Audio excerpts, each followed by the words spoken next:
Railway station पर गरीब सहेली का गोबर का ससुराल। हे भगवान, मुझ गरीब पर दया कर। अगर 2-4 मुसाफिरों का सामान भी ढोने को मिल जाएगा तो राशन पानी तो ले ही आऊंगा। इस दुनिया में एक गरीब के लिए 2 वक्त की रोटी कमाना कितना मुश्किल है, ये तो एक गरीब ही जानता है। गरीब चंदर की जिंदगी भी रामपुर के रेलवे स्टेशन के इर्द गिर्द ही नाचती थी। वो कुली का काम करके जैसे तैसे अपने घर का खर्चा चलाता था। काफी देर के इंतजार के बाद रेलवे स्टेशन पर अनाउंसमेंट होता है, यात्रीगण कृपया ध्यान दें, हैदराबाद से आने वाली ट्रेन बाराबांकी के रास्ते होते हुए रामपुर रेलवे स्टेशन पर कुछ ही देर में आने वाली है। May I have your attention please. Hyderabad to Barabanki train number 5612 is arriving shortly on platform number 1। Chandar अपनी कमर कसकर तैयार हो जाता है और ट्रेन पटरी पर आकर रुक जाती है। तभी वीआईपी एसी बोगी से परी नाम की एक अमीर लड़की सूटकेस लेकर स्टेशन पर उतरती है और कुली को आवाज लगाती है, कुली कुली। चलिए मेम साहब, मैं आपको स्टेशन के बाहर तक छोड़ देता हूँ। जी शुक्रिया भाई साहब।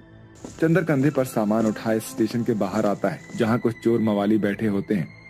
मेम साहब, यहाँ तो एक भी ऑटो या टैक्सी वाला नहीं है और ये सब लोग चोर उचक्के हैं, सामान छीन छान के भाग जाते हैं। मैडम जी, आप बुरा ना माने तो पटरी के उस पार मेरा घर है, आप वहाँ चल लीजिए, सवेरे होते ही आप चले जाइएगा। ठीक है भैया। थोड़ी दूर चलने के बाद परी को एक गोबर का घर दिखाई देता है, जिसके चारों तरफ गंदगी ही गंदगी होती है। बस यही मुझ गरीब का घर है मेम साहब। घर में घुसने के साथ ही संगीता चंदर से कहती है, अजी आप राशन ले आए? खाली पेट रहने के कारण माजी बाबूजी की तबीयत बिगड़ गई है। धीरे बोलो संगीता। अंदर आ जाइए मेम साहब। जैसे ही परी अंदर आती है तो गरीब संगीता को फटी पुरानी साड़ी में देखते ही उसकी आंखें भर आती है। वहीं संगीता खुद को उससे छुपाने के लिए जमीन में गड़ जाना चाहती थी। आखिर क्यों अनजान होते हुए भी उन दोनों को एक दूसरे से इतना फर्क पड़ रहा था। अबे ओ किताबी कीड़ा, किताबों में ही घुसी रहेगी क्या? लंच हो गया, मुझे भूख लगी है, चल खाना खाते हैं। जब तक तू खाना नहीं खाएगी ना, मैं ऐसे ही तेरा सर खाती रहूंगी। हाँ बाबा ठीक है, चल खाते हैं। दोनों अपना टिफिन खाते हैं, जिसमें संगीता के टिफिन में 2 रूखी सूखी रोटी होती है और अचार होती है। वहीं परी के टिफिन में मटर पनीर की सब्जी, पूरी और मिठाई भी होते हैं। संगीता, मुझे मेरा खाना नहीं खाना। रोज रोज मटर पनीर की सब्जी पूरी खाकर मैं पक चुकी हूँ। मुझे ना ये तेरे टिफिन का यम्मी अचार और रोटी खाना है, पर तू ये मत खा। संगीता यार, तू मुझे खाने देना। एक आम के अचार पर बनकर दिखा रही है। अच्छा चल, एक खेल खेलते हैं। अगर मैं जीती तो तू मुझे ये अचार रोटी खाने देगी।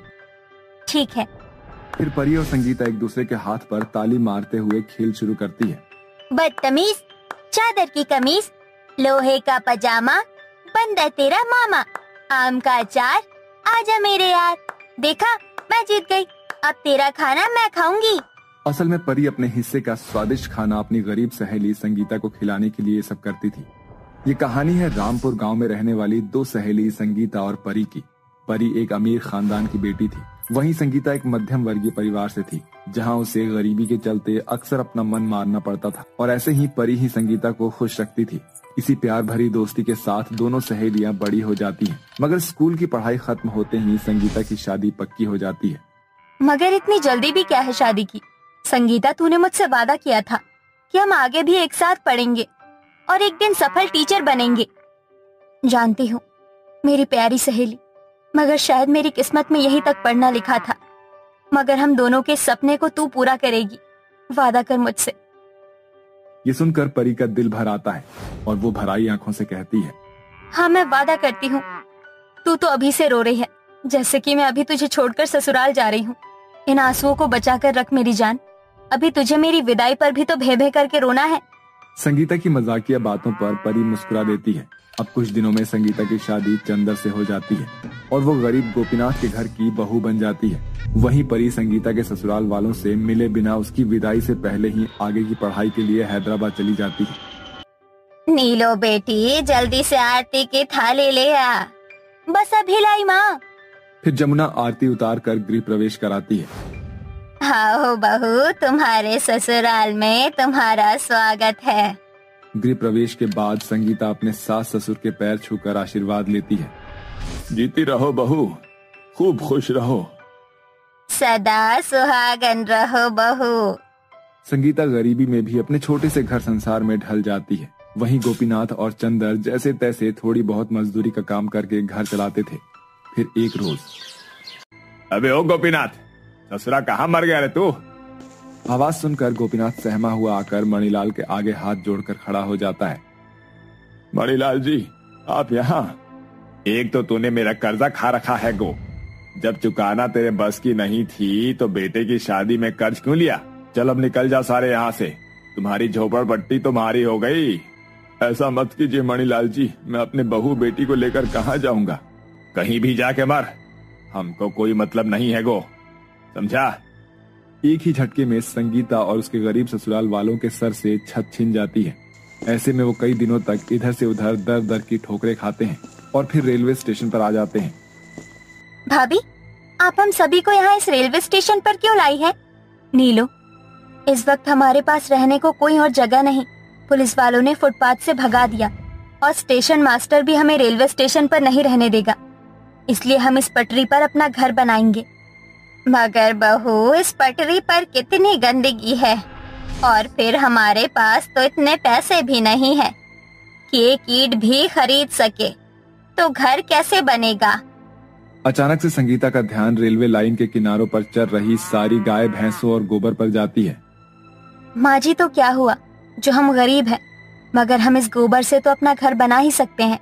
लगता है ये मवेशी रोज सुबह अपनी गाय भैंस को चराने के लिए लेकर आते हैं, तो आज से हम गोबर इकट्ठा करेंगे और हर रोज जितनी भी गोबर इकट्ठी होंगी हम उससे घर की दीवारें खड़ी करते जाएंगे। फिर संगीता के साथ साथ उसके गरीब ससुराल वाले हर रोज रेलवे लाइन पर से गोबर इकट्ठा करते हैं और फिर उनमें फूस और मिट्टी का गाढ़ा घोल बनाकर घर बनाना शुरू कर देते हैं। वहीं चंदर रेलवे स्टेशन पर कुली का काम करके सामान ढोता है।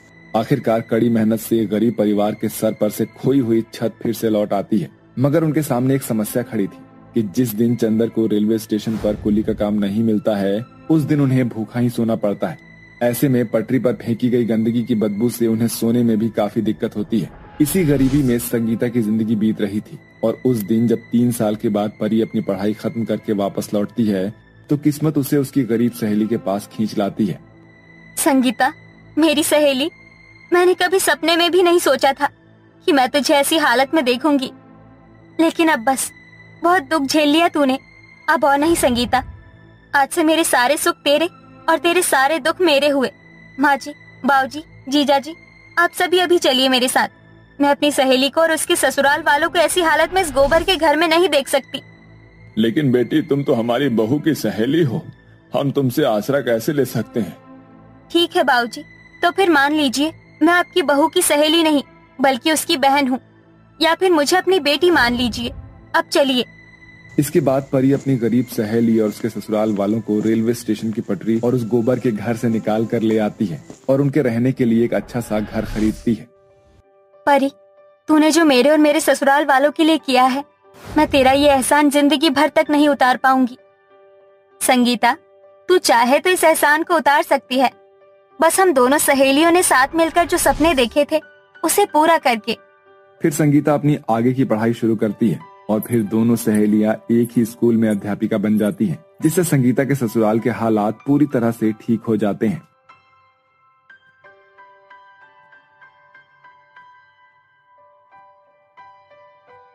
शादी ब्याह के घर में 36 काम बढ़ जाते हैं, सांस लेने तक की फुर्सत नहीं होती।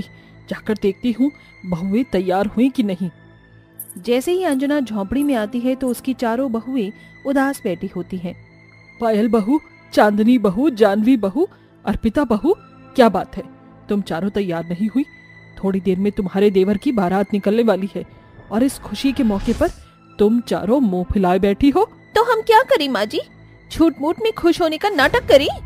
कहीं से भी हमारा घर शादी का घर नहीं लग रहा, ना कोई सजावट है, ना ढोल बाजे बज रहे हैं। और तो और आज हम चारों भाभियों के इकलौते देवर की शादी है और हमारे पास एक अच्छी साड़ी भी नहीं कि हम पहन सके। चांदनी बिल्कुल सही कह रही है माँ जी, घर की बात अलग है, जैसे भी हम ये फटी पुरानी साड़ी पहनकर दाल रोटी खाकर गुजारा कर लेती हैं, मगर कम से कम हमारे देवर जी की शादी पर तो आप हम चारों बहुओं को एक नई साड़ी दिला सकती। अरे क्या इज्जत रह जाएगी हमारी जब हम चारों जेठानियां अपनी होने वाली देवरानी के सामने ये फटी पुरानी साड़ी पहनकर शादी में जाएंगे। हमें अपनी खिल्ली उड़वाने का कोई शौक नहीं है, इसीलिए हम शादी में नहीं जाएंगे। जानवी और चांदनी की बातें सुनकर अंजना की बड़ी बहू अर्पिता उनसे कहती है, ये तुम दोनों कैसी बातें कर रही हो? आज ललित देवर जी के लिए कितना बड़ा दिन है, उनकी शादी है और इतने सालों के बाद तो हम गरीबों के घर में थोड़ी सी खुशी आने जा रही है।